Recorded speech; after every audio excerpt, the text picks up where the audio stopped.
En el medio de la adversidad, digamos que significa una crisis o contextos inestables, nos preguntamos, ¿hicimos todo bien? ¿Tenemos todo lo necesario para afrontar la crisis? Lo primero que se nos viene a la cabeza es cómo está la caja.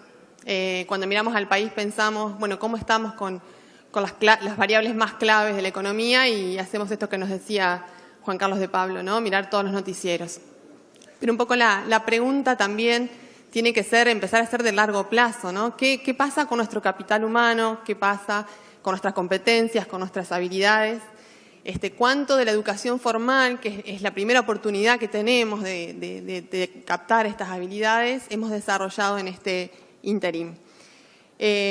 También pensar, bueno, cómo estamos en Argentina en relación a la región, en relación al mundo. Y por eso le invitamos especialmente a Claudia Romero, que tiene una larguísima experiencia en educación. Ella es argentina, se formó acá en el país y también en Estados Unidos y en España. Su currículum es muy largo, voy a intentar resumir.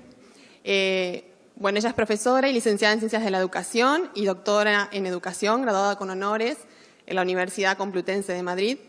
Es directora del área de educación de la Escuela de Gobierno de la Universidad Torcuato Di Tella y directora de los posgrados en educación. Es investigadora y profesora de las maestrías en Administración de la Educación, en Políticas Públicas y Políticas Públicas de esa universidad. Es coordinadora nacional de la Red Iberoamericana de Investigación sobre Cambio y Eficacia Escolar en Argentina. Tiene una extensa experiencia en el trabajo con organizaciones educativas, tanto en el ámbito privado como público, y sus áreas de investigación y desarrollo profesional son la gestión educativa, el liderazgo y la mejora escolar.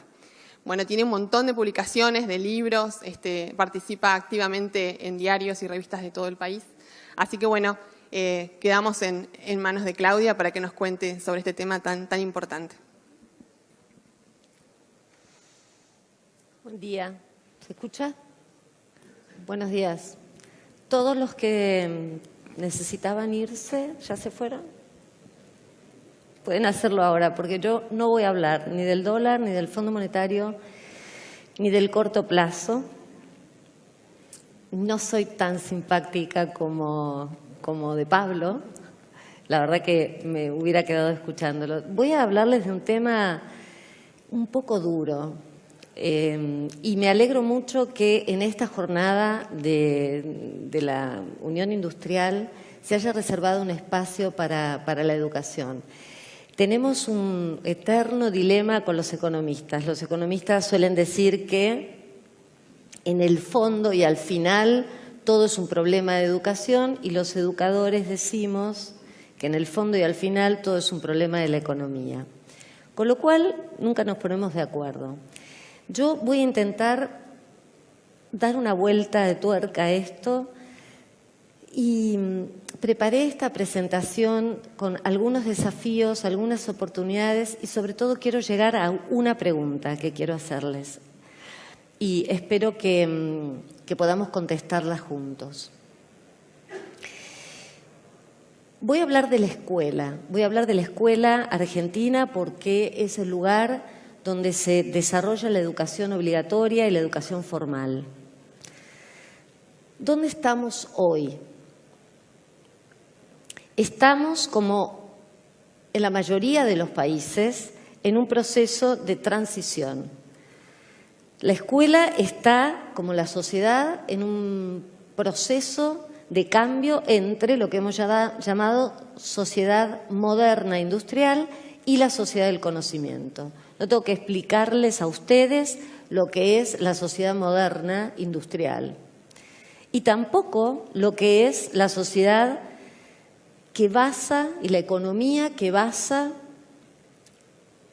toda su riqueza en el conocimiento. Nosotros estamos pasando de una sociedad a otra. Ese pasaje, esa transición tiene tensiones y tiene transformaciones que impactan en la escuela. Esto está pasando en todo el mundo, no está pasando únicamente en la Argentina. Una primer tensión es la que se produce entre la globalización y el currículum, es decir, Sabemos que el mundo hoy es cada vez más pequeño, más global, más interactivo, que algo que ocurre en Turquía termina afectando el precio del combustible en la Argentina. Esto para nosotros es clarísimo, pero esto no era así hasta hace un tiempo y tampoco es clarísimo para todo el mundo. Quiero decir, para que alguien pueda unir un hecho tan lejano con un hecho cotidiano, tiene que tener un pensamiento lógico-causal. Solamente aquel que ha desarrollado el pensamiento lógico-causal puede unir estos dos fenómenos. Es decir, alguien que haya ido a la escuela. Porque el desarrollo del pensamiento lógico-causal ocurre en la educación sistemática que tenemos en la escuela. ¿Cuál es la tensión entre la globalización y el currículum? Nuestro currículum, tal como lo tenemos hoy en la mayoría de las escuelas, fue pensado en el siglo XIX. En el siglo XIX. Hoy nosotros tenemos urgencias del siglo XXI, aprendizajes del siglo XXI que tensionan ese currículum. Hace un tiempo no había dudas que había que enseñar portugués en las escuelas, cuando algo llamado Mercosur parecía que iba a existir o que iba a tener un impacto. Hoy, ¿qué decimos que hay que enseñar además de inglés en las escuelas? Chino. ¿Por qué?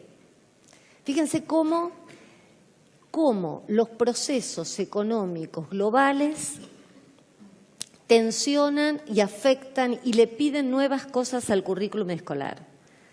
Pero es que no hay que dejar de enseñar inglés y, por supuesto, no hay que dejar de enseñar español, y cuanto mejor español los chicos sepan, mejor, pero habrá que sumar chino y habrá que además enseñar lengua de señas si queremos ser una sociedad inclusiva, etcétera, etcétera. Todo el tiempo le estamos pidiendo nuevas cosas al currículum. Ahí hay una tensión. Otra tensión que tenemos ahí. Las tecnologías de la comunicación y la información tensionan el modelo pedagógico. La escuela ya no puede ser el lugar que ofrece información. Ningún chico, hagan la prueba en sus casas, con sus hijos, con sus nietos. A ningún chico se le ocurre responder una pregunta de su vida cotidiana. Por ejemplo, me pasó el otro día estar viendo un grupo de chicos, 8 o 9 años, viendo un programa de televisión donde dice que los delfines son mamíferos. Sigue el documental y uno de los chicos dice, ¿cómo mamíferos? No, es un pez, un pescado, es como los demás. Pero dijo mamíferos. ¿Ustedes creen que a alguno, en algún momento, se le ocurrió pensar, voy a preguntarle al maestro el lunes? No. No está en la cabeza de los chicos la escuela y el maestro como el lugar de consulta de información. ¿Qué hicieron? Googlearon. Y al toque, al clic, pudieron bajarse en 1 minuto y medio un video extraordinario de la BBC, donde uno podía ver nacer a un delfín y a nadie le quedó dudas de que los delfines son mamíferos, en 1 minuto. Quiere decir que la escuela y su modelo pedagógico perdió ese monopolio de dar información. Esa carrera la perdimos.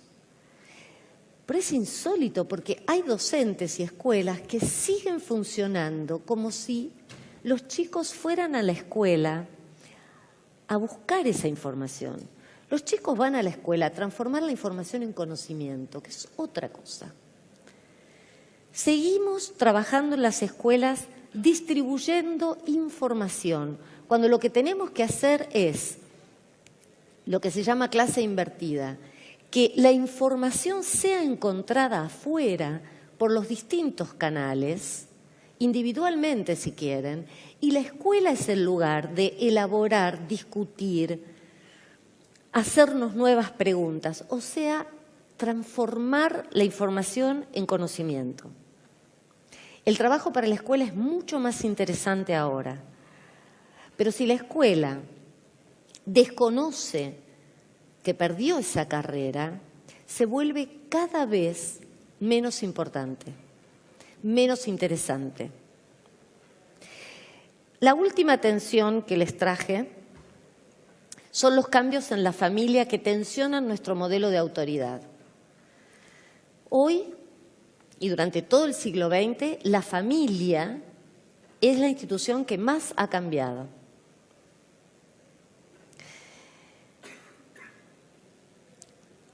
Las configuraciones identitarias, dicen los sociólogos, están abiertas. Es decir, hoy un chico que nace en una familia no está obligado de ninguna manera a seguir la misma profesión que su padre.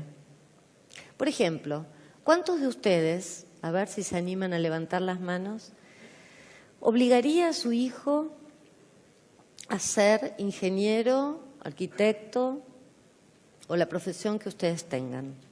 ¿Quién obligaría a su hijo? A ver si hay algún valiente. ¿Uno? Aun cuando fueran un poquito más sinceros, estoy segura que es mucho menos de la mitad el que se anima a decirle a su hijo: vos vas a ser ingeniero porque yo soy ingeniero. No nos animamos a desear eso para los hijos, en general. ¿Qué mujer que le tocó ser ama de casa se anima a decirle a su hija mujer? Esta pregunta es más difícil. Se anima a decirle hoy a su hija de 16, 17 años: vos vas a ser como yo, ama de casa. Vas a criar a los chicos y esperar a tu marido cuando vuelva del trabajo. De las mujeres que están acá, bueno, no debe haber muchas amas de casa. ¿Se animan a decir eso hoy a una chica de 16? Y no digo decirle: sos la última de la familia y te toca ser monja, como fue, ¿no? Porque era así. Bueno, no queremos y ya no podemos hacer eso con nuestros hijos, pero no por ellos. Siempre le echamos la culpa a los millennials. No podemos hacerlo porque nosotros no queremos hacerlo. Nosotros no queremos imponerles un destino. ¿Sí o no? No queremos eso. ¿Qué deseamos para nuestros hijos? A ver, uno que se anime. Que sea feliz. ¿Qué más? Que sea feliz con lo que le gusta. ¿Estaríamos más o menos de acuerdo? ¿Sí? Bueno, eso es mucho más incierto, pero eso da mucha más libertad. Es más, algunos modernos de la sala, más modernos, más liberales, hasta podrían llegar a decirles a sus hijos: yo, todo bien, hasta podés elegir el género con el que quisieras vivir. No sé, no les voy a pedir que levanten la mano, pero hay gente que es así de moderna, ¿no? Que estaría dispuesta a aceptar a su hijo y a no crucificarlo si decide ser gay, por ejemplo. Esto no ocurría a principios del siglo, hace 100 años atrás, hace 50 años atrás, hace 30 años atrás. Quiere decir que los cambios que nosotros hicimos en nuestras familias, en nuestros modos de relación con nuestros hijos, son enormes y nos posicionan en un lugar de autoridad totalmente distinto, totalmente distinto. La autoridad en la familia hoy no es: hace esto porque lo digo yo. Tenemos que explicar, ¿sí? ¿Sí o no? Tenemos que fundamentar. Queremos explicar, queremos fundamentar. Es lo que se llamó la democratización de la familia. Hoy, cuando nos vamos de mambo con esto, resulta que son los chicos los que deciden a dónde vamos de vacaciones, qué comida comemos, qué programa se ve en la tele, qué se hace el fin de semana. Eso está pasando. Los niños ocupan el lugar de la autoridad muchas veces, y eso ya es el otro extremo. La escuela, entonces, que es el gran partener de la familia, tiene que revisar el concepto de autoridad, así como lo revisó la familia. Hoy un docente no se para frente a un aula y consigue silencio solamente porque es el docente. La autoridad hay que ganarla. ¿Cómo? Ya no con autoritarismo, ya no con correr a los chicos con sanciones. No funciona más, no funciona más. Los chicos se sientan y esperan a ver qué tenés para mí, qué tenés que me importe, qué tenés que me interese, que me conmueva. Y ahí el docente cada día se tiene que ganar la autoridad. Esto es lo que está pasando hoy en las escuelas. No es necesariamente una crisis de la autoridad, es una crisis de un modelo de autoridad. Pero muchos docentes saben ganarse esa autoridad, absolutamente. Esa autoridad se apoya en dos cuestiones, en el saber y en el querer. Los docentes que saben lo que van a enseñar y además los docentes que quieren enseñar, es decir, que tienen pasión, obtienen toda la autoridad que necesitan. Esto lo vemos todos los días en la escuela. Sin embargo, quiero decir que tenemos que replantear nuestras formas, entonces, de dar clases por esto de las tecnologías. Tenemos que replantear el currículum, tenemos que replantear nuestra relación con los niños y los jóvenes. La escuela tiene entonces una enorme cantidad de demandas. Tenemos que incluir, tenemos que dar calidad, tenemos que garantizar equidad, tenemos demandas por las finalidades, por el modelo pedagógico, por la estructura organizativa. La escuela tiene que cambiar y esto no es ninguna novedad. Les traje algunos datos que no sé si los llegan a ver. ¿Se ve? Me dijeron que a los empresarios les gustan los gráficos, así que yo les traje 3 nomás por la hora. Esto que ven acá es el puntaje promedio que obtuvieron las escuelas que participan de la prueba PISA. ¿Saben lo que es la prueba PISA? Es una prueba internacional que se toma a los jóvenes de 15 años. Me voy a poner aquí a ver si llegara a ver. Acá está Argentina. La flecha negra es el puntaje que obtuvieron en matemática las escuelas de nivel socioeconómico bajo, los puntajes más bajos. Y en verde tenemos las escuelas de nivel socioeconómico alto que obtienen los puntajes más altos. Podemos sacar muchas conclusiones de este cuadro. Vamos a sacar 2. La primera, hay mucha distancia entre las escuelas de nivel socioeconómico bajo y las escuelas de nivel socioeconómico alto. En Argentina, todavía la cuna, es decir, dónde naciste, determina la cantidad de matemáticas que vas a aprender. Repito, en Argentina depende en qué hogar naciste, qué nivel socioeconómico tenga tu familia, será la cantidad de matemática que vas a aprender. Obviamente, a más pobre, menos matemática. Esa distancia, que es la distancia de la desigualdad, de la inequidad, en los países que tienen los mejores sistemas educativos, es muy corta. Pobres y no pobres aprenden la misma cantidad de matemáticas. Argentina es un país desigual, muy desigual.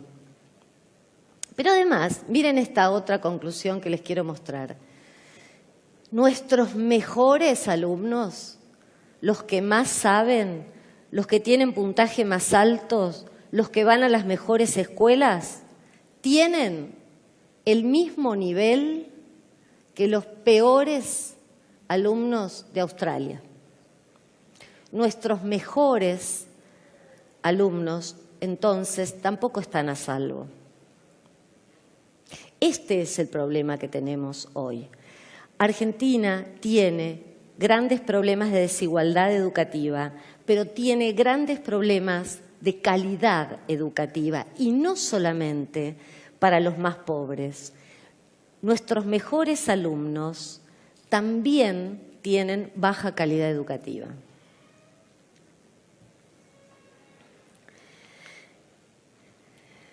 Segundo gráfico. Sigo con PISA.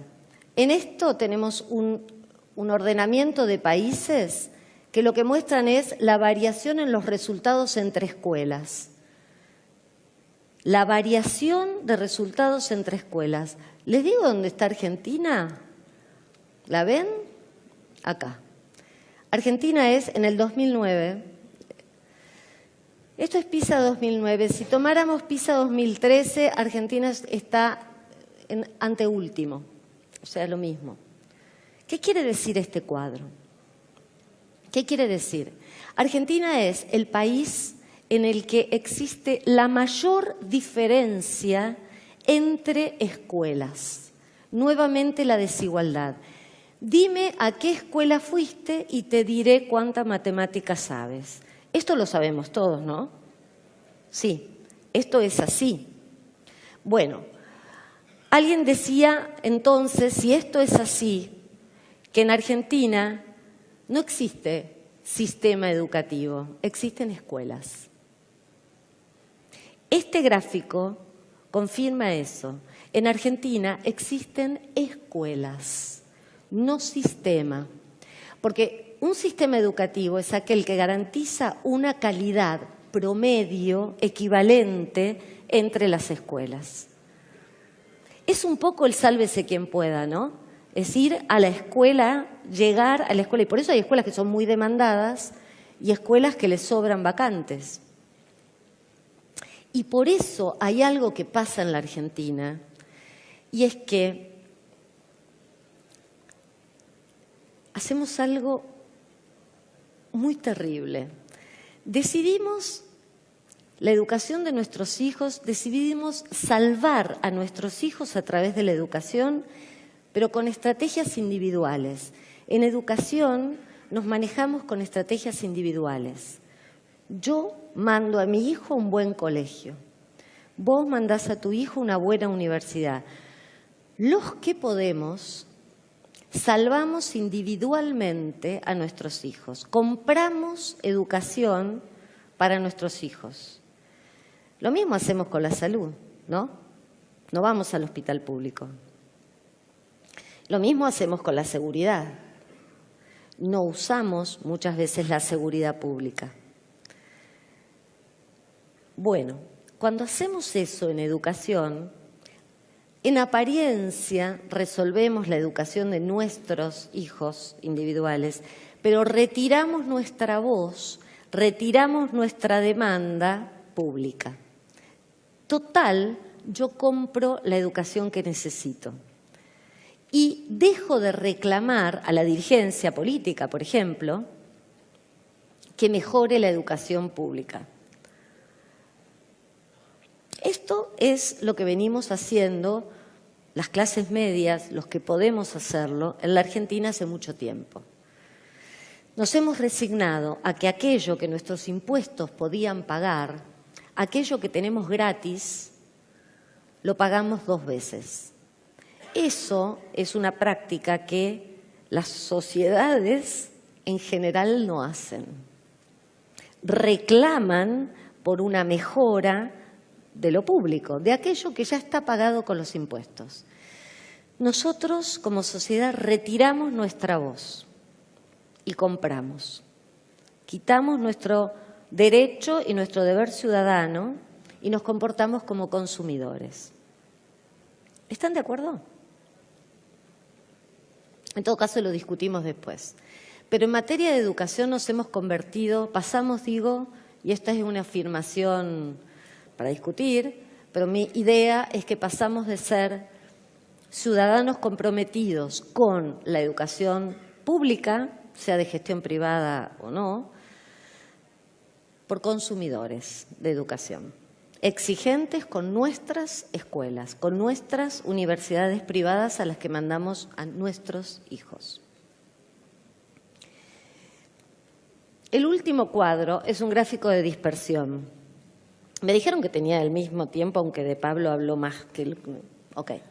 Bueno, este gráfico es un gráfico bastante sencillo de entender. Acá está el índice socioeconómico y cultural de una población.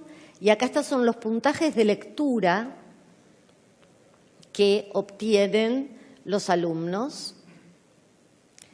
Y uno podría sacar una primera conclusión, que es que ¿quiénes obtienen los puntajes más altos?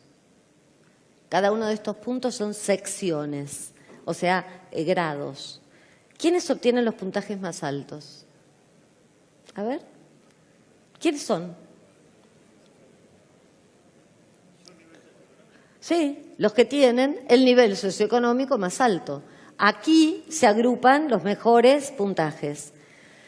Nuevamente, en Argentina aprenden más los que más tienen, ¿sí? También lectura. Antes mirábamos matemáticas, también lectura.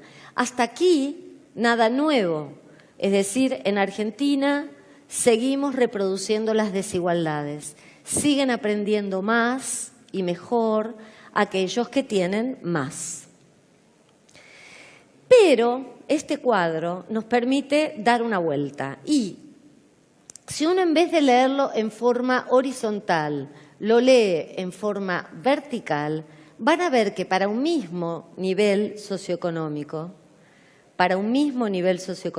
por ejemplo, ponémonos acá, voy a tener alumnos que obtienen un puntaje menor a 100, pero voy a tener alumnos con un puntaje superior a 600. Si yo leo este cuadro así, se abre otro mundo. ¿Cuál mundo? El mundo de la diferencia que hay entre escuelas. Hay escuelas que para una misma población obtienen buenos resultados y escuelas que no. Y eso es lo que llamamos el misterio de la escuela, el misterio del aula. Yo quiero pasar rápido porque estos son los desafíos que quería plantearles y esto que acabo de decir es la oportunidad. Si efectivamente las escuelas pueden generar, cada escuela puede generar ámbitos de inclusión y de calidad, entonces tenemos que armar un sistema en el que podamos evaluar, acompañar y desarrollar escuela por escuela, porque es en cada escuela, como en cada pyme, por ejemplo, donde se desarrolla riqueza. Cuando uno habla de el sector X, está hablando de una variable abstracta. Cuando uno habla del sistema educativo, también como lo acabamos de ver, lo que hay de verdad situado en el territorio, con personas, con historia, son empresas, son escuelas, grandes, pequeñas. Es eso, son esas pequeñas comunidades con su cultura, con su historia, que es ahí donde hay que generar la riqueza. Es en cada una de ellas, es ahí adentro, no es afuera. Afuera podemos tener un ecosistema que apoye más o menos, pero la riqueza, por lo menos en educación sabemos que el desarrollo es endógeno. Es decir, que es desde adentro de estas mismas comunidades educativas que tiene que producirse la mejora. Por eso me gusta mucho pensar en una cierta similitud de la escuela como empresa, la escuela como pyme. Me gusta porque me parece que ahí nos vamos a entender. Cuando estamos pensando cómo cambiar la educación, tenemos que también pensar el cambio con nuevos paradigmas. Hoy no podemos seguir pensando que el sistema educativo se maneja desde el Ministerio Nacional y desde ahí bajan las órdenes, como tampoco ocurre con la producción de la riqueza, ¿no? diga lo que diga el ministro, que no va a decir mucho porque no vino, pero mandará a decir a alguien, diga lo que diga, uno sabe que en el fondo es lo que cada uno de ustedes hace en sus empresas, lo que produce riqueza. ¿Sí? Uno puede tener ese ecosistema político, ciertas normas que ayuden, pero es el trabajo que se produce día a día y adentro de cada una de estas instituciones. Entonces, cuando pensamos el cambio, también lo tenemos que pensar, el cambio de la escuela, digo, hay que pensarlo también dentro del paradigma del siglo XXI. Hay algunas estrategias cerradas, pero las voy a pasar rápido porque quiero llegar a la pregunta y a las políticas prioritarias. Después, si quieren, en alguna pregunta les digo. Les iba a contar cuáles son las políticas que no hay que seguir. Iba a ir por la negativa. Después, en todo caso, en las preguntas. Quiero presentarles 3 políticas prioritarias. Para mí, hoy, y esto no es en el largo plazo, tampoco es en el cortísimo, como está el dólar hoy, digo, no es en ese esquema ni es en el largo plazo dentro de 30 años. Estas 3 políticas prioritarias las estoy pensando para los próximos 4 a 6 años. El factor docente, el factor director y la escuela secundaria. Me parece que son las 3 áreas en las que hay que operar rápido y que vamos a tener resultados pronto. Por lo pronto, en el término de una gestión política, o 2, como máximo. Factor docente, ¿por qué? Sabemos que los sistemas educativos de excelencia, todos esos que obtienen los mejores puntajes, apostaron a la calidad docente. No hay sistema educativo ni buena escuela que no tenga buenos docentes. Eso es irreemplazable.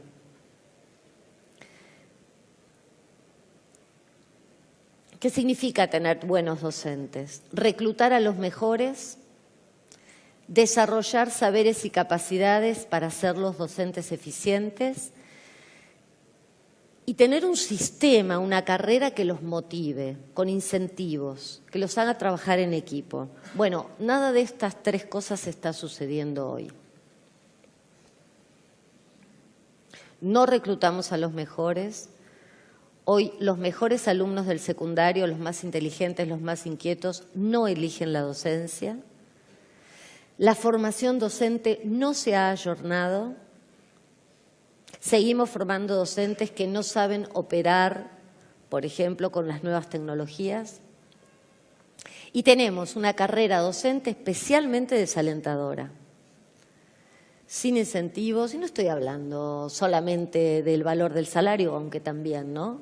Todo el mundo habla de Finlandia, pero Finlandia arrancó para empezar a hablar de la reforma triplicando el sueldo de los salarios. Pero Argentina lo hizo en los últimos 10 años.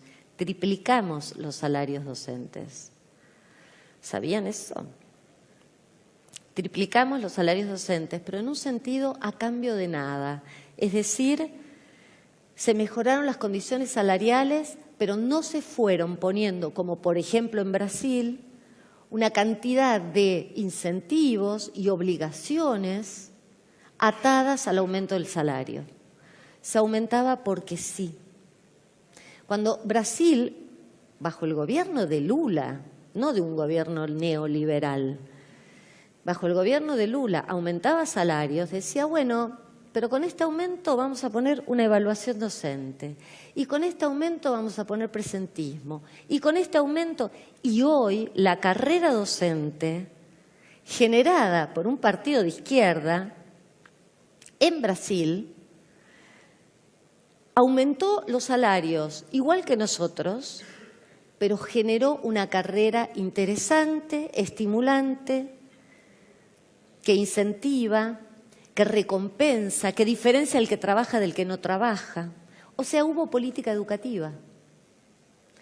Eso es política educativa. En Brasil se hizo política educativa en los últimos años, en la última década. En Argentina no. En Argentina, diríamos, lo que hubo fue distribución de recursos o inyección de recursos al sistema educativo, pero no política educativa. Por eso, entonces, no podemos todavía tener el factor docente que necesitamos. Fui para atrás, sigo para adelante. La otra política clave para mejorar las escuelas, el factor director. Todas las investigaciones nos dicen hoy, todas las investigaciones a nivel mundial, sobre todo en los últimos 5 años, yo me dedico a hacer investigaciones de este tipo, explican que un buen director explica entre un 25 y un 30% de los aprendizajes de los alumnos, de la cantidad de matemáticas que saben los alumnos. Es una clave, es un factor estratégico. No se lo tengo que contar a ustedes. A veces me cuesta mucho cuando hablo con otro público, por ejemplo, con educadores. Pero ustedes saben muy bien cuál es el valor que tiene un buen director de empresa, ¿no? Bueno, en educación, el director es hoy un factor absolutamente clave para la mejora. ¿Cómo opera el factor director? Bueno, opera así, de una manera indirecta.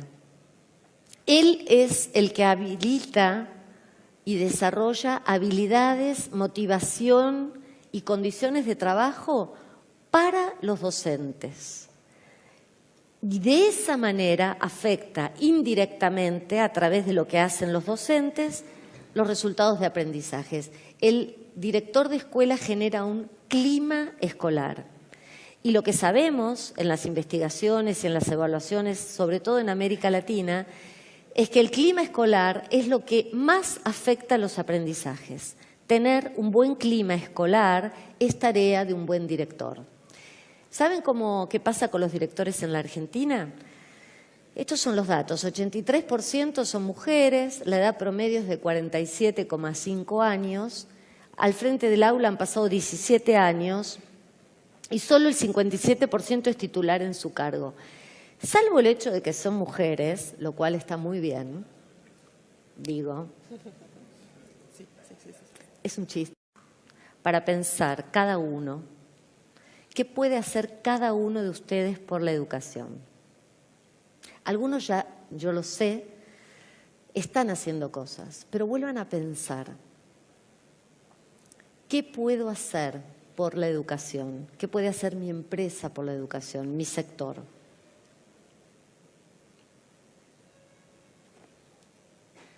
Tengo 3 minutos más y ya termino.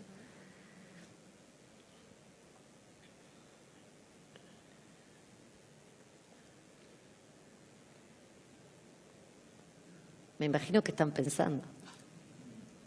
Y si no, llévense la pregunta a casa. A mí me gustaría simplemente algunas sugerencias en relación a estas 3 prioridades que les anuncié antes. Hay una ayuda que es válida, pero que es del tipo de la ayuda inmediata. No digo que no sea necesaria, como pintar escuelas, comprar bancos, que muchas empresas hacen. Donar materiales, está bien, pero es del orden de la ayuda inmediata. Está bien, es necesario, vale la pena, pero yo creo que la responsabilidad que ustedes tienen en la tribu, digo porque estoy hablando de la tribu entera, es un poco mayor. Quiero decir que el aporte tiene que ser de mayor envergadura.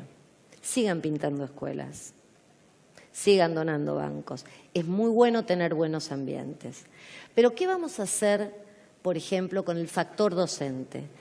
¿De qué manera el empresariado puede incidir en mejorar el factor docente? Hay una pila de cosas que podrían hacer. Por ejemplo, motivar a que los mejores alumnos elijan la docencia. Becar a los mejores alumnos para que estudien docencia. Generar un sistema de premios, por ejemplo, para los mejores docentes de la provincia o de la ciudad. Es decir, hay algo que es importante. A los docentes tenemos una característica y es que no nos interesa ser millonarios. En un punto, los incentivos económicos no son lo que nos mueven el corazón. Sepan eso. Hay una cantidad de otros incentivos mucho más valiosos para los docentes. Ustedes podrían ayudar a generar esos incentivos valiosos para premiar, reconocer, recompensar a los buenos docentes de la provincia, para empezar a prestigiar la profesión. Esta es una lista muy corta de cosas, pero hay ahí todo un trabajo que ustedes pueden hacer por las suyas o en ayuda con el sector público para mejorar el factor docente. Vamos al factor director. Ahí ustedes pueden hacer mucho, muchísimo, y de hecho hay ejemplos en América Latina y en Argentina de asociaciones empresarias que llevan adelante programas de liderazgo educativo para los directores. Ayudar a formar verdaderos gerentes de esas pymes que son las escuelas. Ustedes saben de planeamiento estratégico o por lo menos saben de la importancia de tener un planeamiento estratégico. Las escuelas necesitan planeamiento estratégico. Los directores necesitan formarse en eso. Ustedes pueden llevar adelante directamente o financiando programas, buenos programas de entrenamiento y capacitación para los directores. Por ejemplo, una asociación, una ONG que se llama Mexicanos Primero, en México, tiene un programa de excelencia en el que se han ido formando muchísimos directores mexicanos y que están empezando a traccionar y a mejorar la educación de su país. Les recomiendo que se metan en esa ONG y miren, porque hay muchas ideas posibles que ustedes pueden sacar de Mexicanos Primero o de Todos por la Educación, que es otra organización de empresarios e industriales en Brasil. Y por último, en la educación secundaria, la última de las prioridades. Ahí es casi la más importante. ¿Qué pueden hacer las empresas y el sector industrial por la educación secundaria? En primer lugar, tratar de que todos sus empleados la terminen. O sea, empezar por casa. Ustedes deberían armar una cruzada provincial. Esto yo se los he dicho en algún momento a las autoridades educativas de la provincia.